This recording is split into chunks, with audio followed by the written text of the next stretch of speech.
All right. Well, I'm here today, and I was kind of inspired by a video from Steve over at Steve's Small Engine Saloon. And he was addressing the question about soaking your nylon trimmer line in water. You know, does it help? I guess the premise is soaking it in water will make it last longer, or it'll rehydrate it or something. Well, on a related note, there's also been a question about nylon trimmer line, but the question is kind of different. This is, you know, can you use the nylon trimmer line as a filament on your 3D printers, right?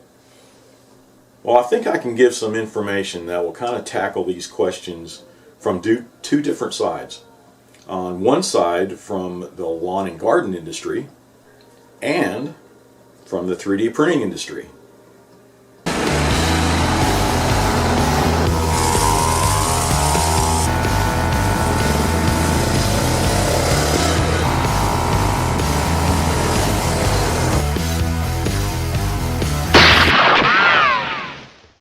So, these are two very different questions and applications, but they are definitely related. For the trimmer user, soaking it in water has been a question that's been tossed around for a long time, and from what I can see, it's just a matter of opinion. I've seen no conclusion so far. It's either you do or you don't. And Steve over at Steve's Small Engine Saloon, he had a real quick video, and I believe in his opinion he didn't see any change over a span of 3 years of looking at his lines. And correct me if I'm wrong, but that's what I got out of it. So there are guys on both sides of the coin. Some say it works, others don't. So for the 3D printer or maker, using nylon trimmer line has been shown many times. And a couple of years ago, printing with the line and some of the post-printing tests, it was shown by Stefan over at CNC Kitchen. So he demonstrated that the nylon trimmer line can be printed with, as long as certain conditions and settings are used, just like you would do with any other traditional nylon filament. So first of all, there are many different types of filaments that you can use to 3D print with. Some of the more common ones are PLA, PETG, ABS, ASA, PA6, PA12, which are both nylons, and now you can have them with percentage of carbon fiber in them. And of course now there's metal 3D printing. But this was just a few of them. I mean, each one are different compounds, they have different characteristics, different specifications, and they are very different both when you're printing it and in your final product. So a big point on this is that all these filaments are hygroscopic, meaning that they are going to attract H2O from the air at different levels. So take note of the difference between this PA6 and PA12 from Polymaker. Now these are both nylons. The longer PA12 polymer chain is much more resistant to moisture absorption and will reach moisture equilibrium at a lower percentage than the PA6 filaments. So the less moisture intake means that there's going to be less mechanical changes between a dry and a wet filament. So a dryer is used to dry out these filaments, and with this dryer you can go up to 50 degrees C and up to I think up to 12 hours. And this one is just turned on, and you can see as the temperature slowly climbs up, this is reading a level of 20% humidity. And usually if they're wet, they're in like 30, 35 range or worse. And as it goes, it'll drop under 20. And that's what you're looking for. So on a side note, if the filament is moist when you're printing and you're trying to put it through one of these 3D printers, you'll hear a bubbling or a popping coming out of the hot ends here underneath, if you can see that, when you're printing it off. And these will get from 210 to 270 degrees C. So they're pretty hot, and all the water is evaporating and being shoved out of here. So that's what all the popping and the stuff is, and you'll see you'll be left with some fragments and some scars and stuff on your print. And this is an example. This, it started to pop out, and you get some strands that start sticking out. So, nylon trimmer line is usually kept outside or in your garage on a shelf somewhere. So, is it drying out, or is it just sitting there reaching an equilibrium percentage level, of moisture? So first, I want to start testing some of this line. So I want to see what level of moisture is in a new batch or off-the-shelf trimmer line as compared to an old trimmer line that I have. It's probably about a year old. And I'll do this by weighing each batch, putting them in this dryer, and then weigh it after taking out of the dryer. And that change in weight, you can get a percentage of moisture, right? And I'm going to do that with both the old lines and the new line and see if it's consistent. And what I'm going to do, I want to bend the trimmer line, say if it's a 180-degree bend, and do it with the old stuff, with the new stuff, see if it bends, see if it's brittle, see if it breaks. I want to do that before I put it through the dryer, after I put it through the dryer, and then after I soak it in water, right? And out of curiosity, I will probably test a different brand. That way we can see if there's any hygroscopic, moisture level differences, or just to see if it behaves different, right? Because we really don't know the specifications on the nylon.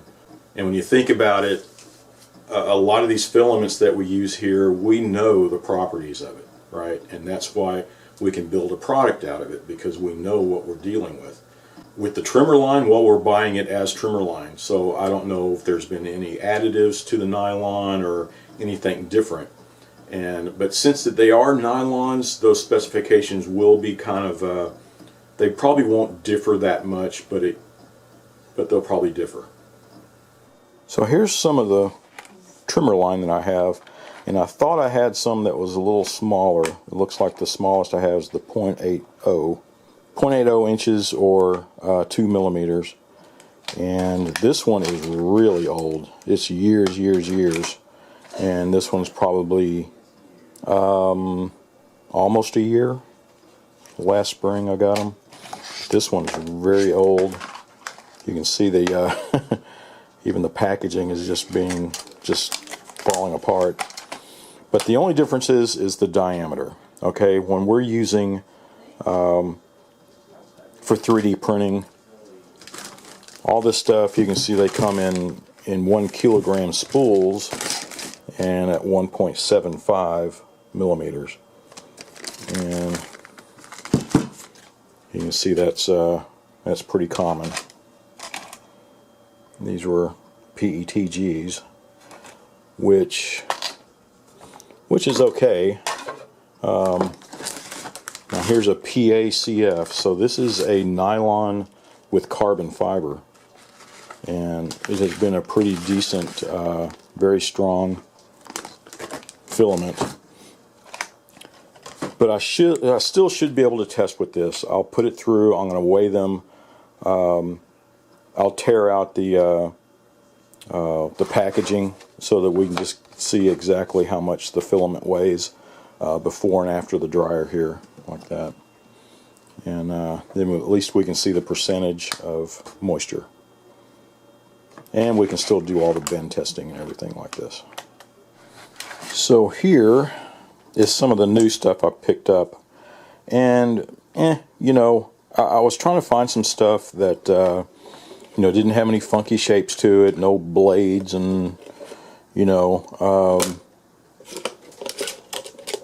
I got this stuff because it's just nylon and it's cheap, right? Shakespeare trimmer line. This stuff was on clearance, so I got it. It's only a couple of bucks, right? But at least this stuff I can still, I'll measure it as it sits now. I'll take it out of the packaging first, so we'll know exactly what the what it weighs. We'll put it through the dryer, and we can see what percentage we're looking at of moisture, right? So we'll compare them all and see if they're in the same range or what. Then we'll dry them all and, you know, just go about the testing like that, because it's going to be in the dryer for 50 degrees. I think I'll do it for 12 hours. Then we'll continue testing.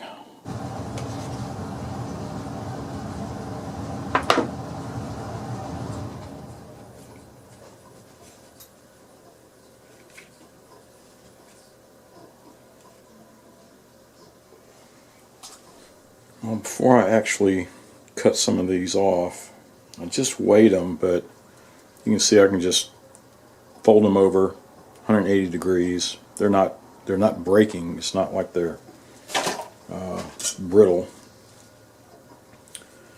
Let's see, where's the end point on this one? There she blows. Let's see what this one does.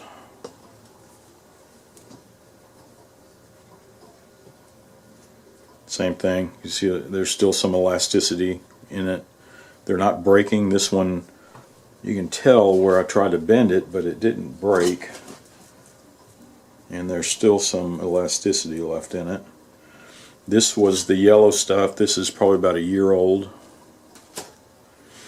Here's some new stuff. Same thing. They're not breaking. This is the stuff that is years old. Who knows? 4 or 5 years old. And yeah, it's still not brittle. You see. Okay, now we can stack all these in here. We'll set it to 50 degrees for 12 hours.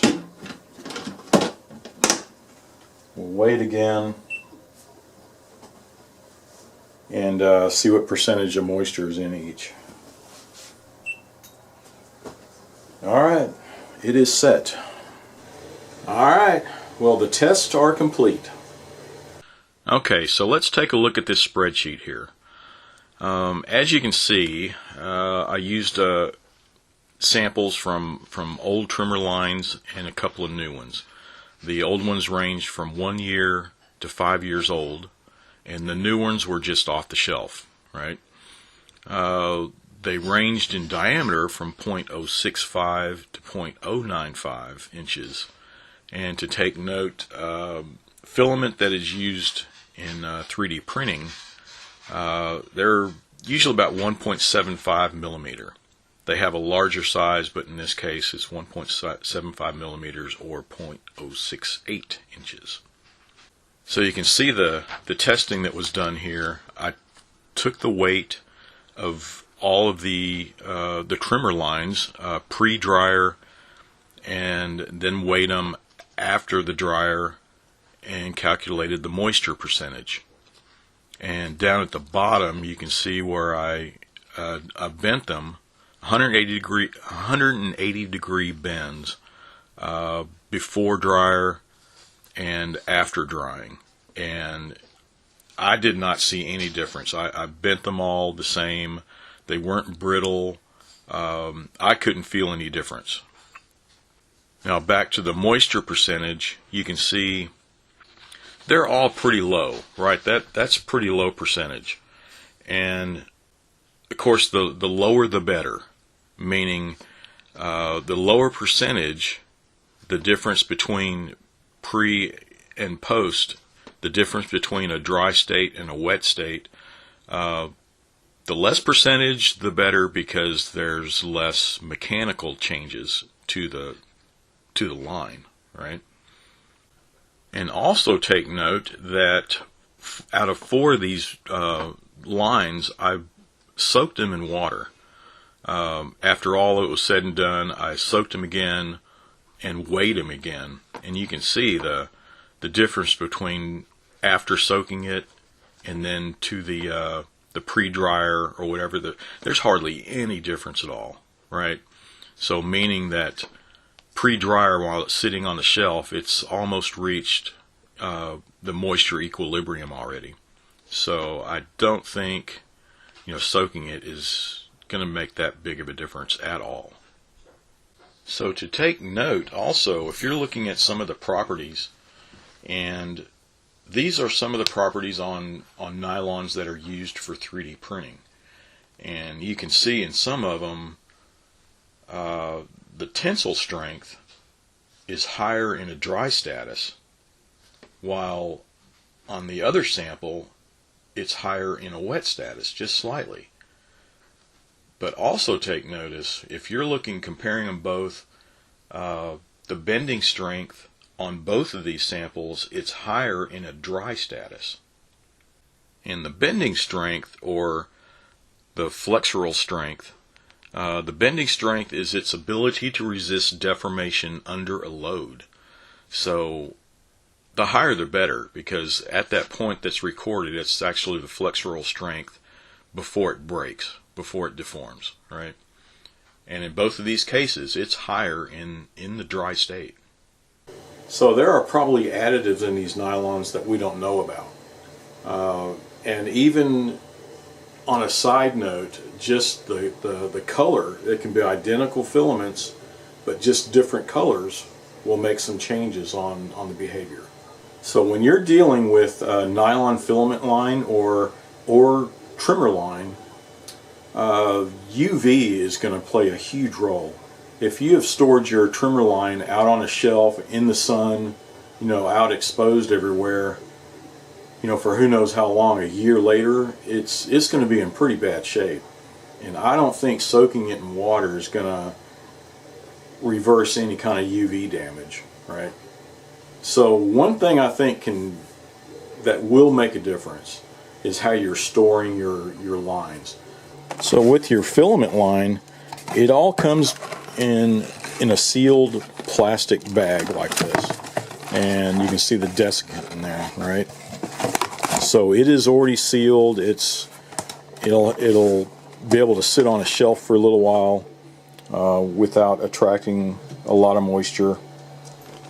And after you open it up, if this other bag is not usable, then we put them in plastic bags like this, with some desiccant in there, and it helps keep it dry. I can sit it on the shelf for a while. So now I plan on doing the same thing with all these nylon trimmer lines. I'm going to bag them up, have some desiccant in there, and throw it on a shelf. And I won't have to worry about it as much, right? Now if you're trying to 3D print with some of the trimmer lines, it's going to be on a case-by-case basis. Because, with all these nylons, there could be some additives in there that we just don't know about. And even say, I guess take note that even if the filaments are identical, just the color changes between that filament will make a difference when you're printing, right? I guess it's kind of like comparing PLA to PLA plus, or the PA6 to PA12. I mean, there's slight differences, and you have to take account of that when you're printing and your settings on your slicer. So there's a lot to consider when you're talking about using trimmer lines for printing, because they're even a different size. Like this blue stuff, it's 0.065, right, diameter. With filaments that we print with, it's 1.75 millimeters, which is 0.068 or 0.069. So it is a little smaller. Plus, when you look at the cross section of these things, they usually have some cutouts or ribs or something to make it look like it's going to cut better, your weeds better. So you're actually pushing in less material through your extruder. And so there's different settings you have to think about, like say your feed rate, you might have to bump it up to 105, 110% and keep on going until you get a nice feed through coming out of your hot end, right? And also when it's coming in, you have to make sure the smaller diameter, make sure that it's not slipping on your the feed gears on your extruder, right? So there's a lot of things you have to consider if you're going to try to use this nylon as to print with. It can be done, but you're going to have to do a lot of testing first. Alright, well, here's the results. So I just did the calibration cube, that X, Y, and Z calibration cube, if you can see this. I don't know if you can, but looking at it, of course it did print, but I can tell when it was done printing. You can see the string that was going on up here on the top, and when you look at this, it really looks under extruded. So I think I was right. You'd have to start out and go up to 105%, 110% of your feed, and see if it gets some better layering on it. So it can be done, but like I said, it's going to take a little work. So the bottom line, pardon the pun, if you have some trimmer line and it seems to last a lot longer than others, well, keep using it and store it out of the sun. Store it away somewhere in a bag out of the sun, right? And I don't think soaking it in water is going to make any difference. And on the other side, if you find some trimmer line that you've tested and can print with it, well, go for it, use it. But then again, with any other, just like any other filament, put it in a bag with some desiccant and keep it dry. Well, I hope this answers questions from both sides, both the 3D printer side and the yard and garden side, right? And I guess that's it for this video. So as always, be sure to like, subscribe, and watch for my next video.